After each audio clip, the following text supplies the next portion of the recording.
開始之前，簡單聲明，本影片只係個人觀點分享，唔構成任何投資建議。近排 AI 模型嘅競爭越嚟越激烈，美國有 ChatGPT、Claude、Gemini， 中國亦都有 DeepSeek、Kimi 不斷加入競爭，模型能力越嚟越強，價錢亦越嚟越平，所以對投資者嚟講，自然會有一個問題。呢5個 LLM 入邊，究竟邊個最值得投資？今日我會由效果、成本、價錢同安全4個角度，同大家逐步拆解。而我最後嘅答案，可能同大家想象中完全唔一樣。大家好，我係 Funman 101，我喺 Microsoft 同亞馬遜做超過25年嘅工程師，對科技公司嘅 business model 同產業發展一直都有深入研究。我希望透過自己對科技業嘅理解，同大家分享點樣用商業邏輯分析投資，而唔係每日追新聞。今日我哋唔單止比較邊個模型最強，而係邊一種 business model 最值得投資。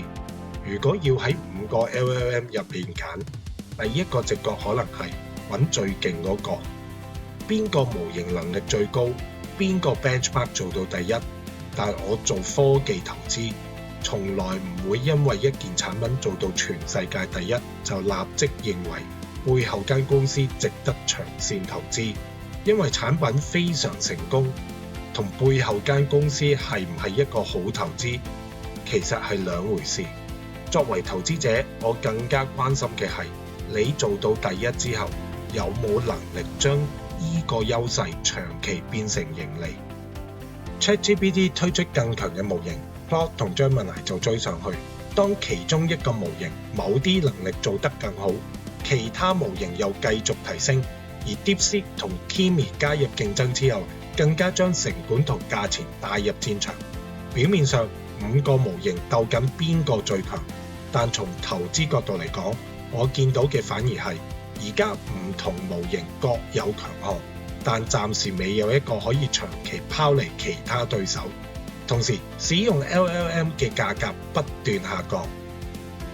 今日一個模型做到第一，唔代表佢可以永遠保持第一。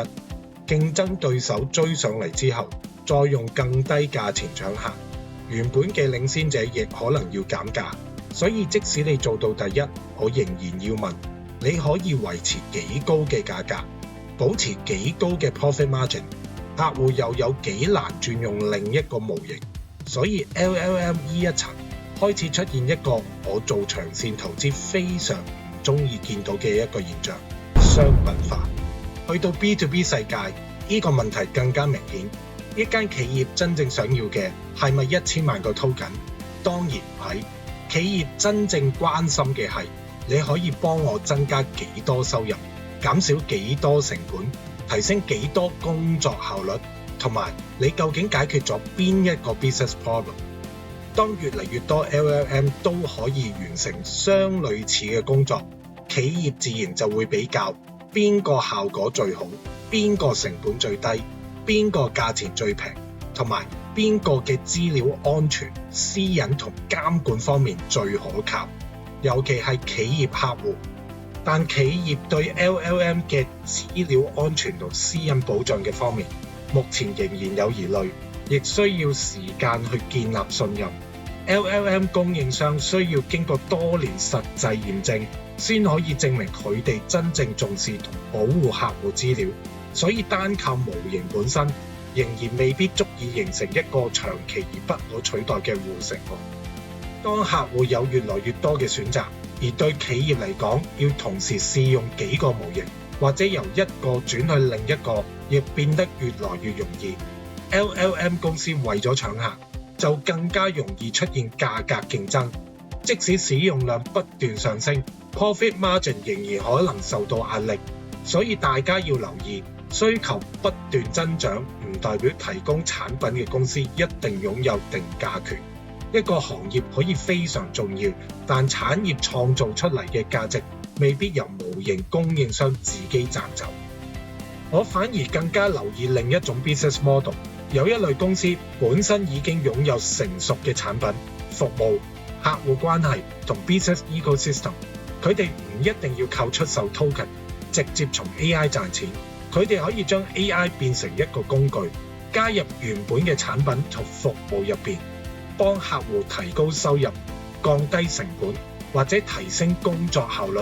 即使部分 AI 功能免費提供，只要 AI 可以令原有產品更加有價值，提高客戶流傳率，或者令整個 business ecosystem 更加難取代，原本嘅 business model 已經可以受惠。所以兩種模式有非常大嘅分別，一種要靠 LLM 本身賺錢，另一種就係利用 AI 加強一個本身已經成熟可以持續賺錢嘅 business ecosystem。當然有人可能會話，一間 LLM 可以靠品牌、用戶規模、developer ecosystem 同企業工作流程建立自己嘅護城河。我唔會排除呢個可能性。如果將來其中一間公司可以證明自己唔再只係模型供應商，而係建立咗一個客戶難以離開嘅平台，我會重新評估。但以目前嘅證據，我仍然未見到任何一間 LLM 嘅 provider 已經證明自己可以阻止競爭對手追近，同時長期維持高嘅 pricing power 同高嘅 profit margin。所以而家翻返去影片一開始嗰條問題 ，ChatGPT、Claude、Gemini、DeepSeek、Kimi 5個入面，我究竟揀邊個？我嘅答案係一個都唔揀，唔係因為佢哋嘅技術唔好，亦唔係因為 AI 冇前景，而係模型越嚟越好嘅同時，競爭越嚟越激烈，價格亦越嚟越平。所以我目前見到嘅證據，LLM model 呢一個投資板塊，我暫時一個都唔會選擇。今日我用嘅其實就係 Fundman 101三步投資思考法。第一，產品係咪真正有價值？對 LLM 嚟講，答案係有。第二，競爭對手容唔容易追上？目前未有一個模型可以長期拋離其他競爭對手。第三，公司可唔可以將產品嘅價值長期轉化成盈利？當價格持續下降，而客戶又有多個選擇，我對 LLM 嘅 provider 仍然有非常大嘅疑問。所以投資唔係淨係揾最好嘅產品，而係揾一個可以將產品嘅價值長期轉化盈利嘅 business model。如果你都想建立屬於自己嘅投資思維，歡迎加入 Fundman 101 WhatsApp 群組。加入群組之後，你亦可以喺群組資訊入面免費下載 Fundman 101三步投資思考法。之後如果市場有重大變化，或者我發現值得深入研究嘅長線機會，我都會第一時間喺群組分享。如果鍾意今集嘅影片，記得 like、subscribe， 我哋下次再見。